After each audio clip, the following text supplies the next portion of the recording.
He's very tapped in practice, he prepares mentally. So looking forward to getting him back next week. I think Coach said TQ. One of the things that was going to hold him back different style of offense or something. I wouldn't necessarily say different style of offense. It's just some programs are run a certain way and some aren't. I mean, it's just where Trey Knox came from, and obviously with Coach Embry down in Warren. I mean, it's just a lot of the same stuff. So I think that's one of the reasons why those two have caught on so fast. But TQ, man, that kid is electric, and he can do some things physically that nobody else in that room can do. It's our job to find the best ways to put him on the field and where he can be successful. Like physically, you mean speed? Oh yeah, speed, quickness. I mean, jumping ability. I mean, that kid, man, he can do some special things. Justin, how are you hanging in there? I'm not sure I've seen a season where receivers have been banged up quite like your group has. Yeah, it's just next man up. I mean, it's great for a lot of these young guys. I mean, everybody's getting in there and getting a lot of reps, and it's been a challenging season as far as injuries go, but really looking forward to getting some guys back healthy. And I mean, it's been, like I said, it's been really good for a lot of our young guys. Yeah, I think Chad said he expected Knox and Woods back, but maybe Jordan Jones back for Kentucky as well. You think? Yeah, Jordan's been great. He's been running around out there, and man, really looking forward to getting him back. He's been unbelievably positive. He's worked his tail off to get back in shape, and hopefully we get him back soon. Quillen Jackson and Tyson Moore surprised you at all with their contributions? Yeah, I mean, I first off, I can't say enough about Tyson Morris. I mean, I don't know. I mean, Tyson Morris played a position. He may have gotten 5 or 6 plays at that position Thursday, and maybe 2 or 3 plays at that position Friday, and then caught 2 huge third downs in that position that he never plays. But it just goes to show you his preparation and his attention to detail, and just being able to get in there and play that spot. Really proud of him. And then again, like you said, with Quillen got in there, played 30 plays, and did a lot of really good things for us. Caught a big ball, had a big play, and just played extremely hard. And really proud of both of those guys.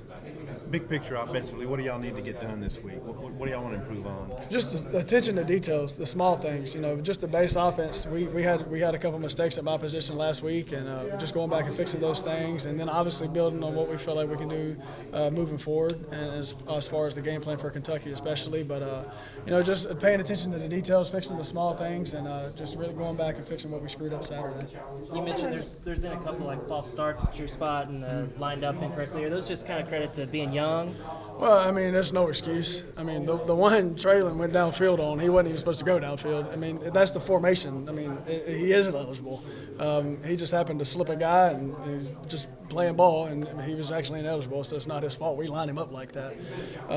But it just goes back, man. It's not just a youth thing. I mean, we just the last drive, and it's a freshman, man. He wants to make the best play of the game. He wants to win the game, and just got to pay attention to the details. And he ain't the only one. I mean, we got to clean that stuff up, and that's on me as his coach. The good thing about it is, man, all those mistakes, every mistake we've made in a game is correctable. It's not like kids are just going out there and blowing it on purpose, man. It's because they care, they're pleasers. There's no bigger pleaser in this program than Traylon Burks. And, It seemed like the team didn't miss a beat.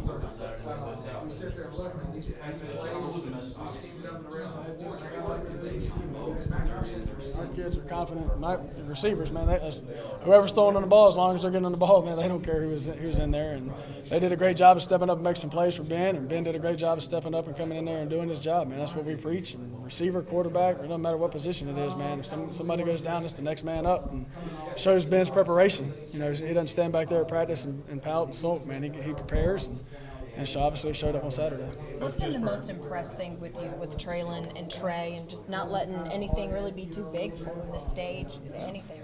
Yeah, they're for their age, they're incredibly mature. I mean, you look at a kid like Trey Knox. He didn't turn 18. I mean, he was 17 when he got here in January. He didn't turn 18 until August. But I mean, it's a credit to the programs they came from in high school, and it's just their maturity.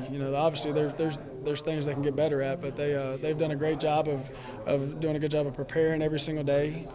They study and they watch a lot of film, and I think that shows up in their game and how they play on Saturdays. Not to really compare the two, but how do they complement each other when they're both on the field?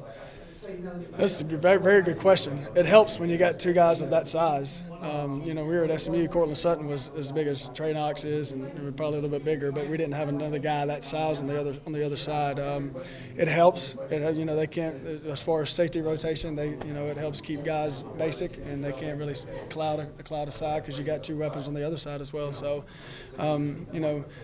Traylon he's just one of the more physical kids I've ever been around, especially at the receiver position. He's looking for contact. So we just got to get him to use better technique. But when both of them on the field, it's a definite matchup problem. Has TJ been going exclusively in your room the last few weeks? TJ Hammonds? Yeah, Hammonds. No, not necessarily exclusive. He's just kind of like TQ, man. He's a dynamic playmaker and brings some things as far as athletic ability and playmaking ability that's different. So just trying to find that's on us as coaches to find the best place to put him. Just for clarification, the outside on Burks is when he was covered up. The outside receiver is supposed to step on. No, we're both on the ball. So they're supposed to be blocking.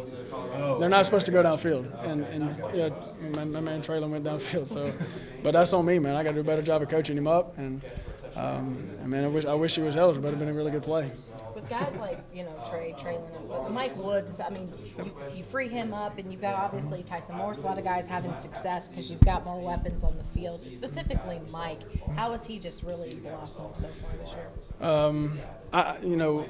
You just said it. I mean, man, when you got more than one guy to throw the ball to, it just helps tremendously. Mike's my steady Eddie. Him and Deion Stewart, I said it back in the fall, man. He's the same guy every day. He's the same guy in every single meeting. He's never too high. He's never too low. And he just works. He raises the level of everybody else in that room. And, obviously it helps to have Trey and Traylon and Timo making plays, man. And when you can't focus your attention on one guy, it helps a lot. You mentioned Tyson playing a new position. What spot was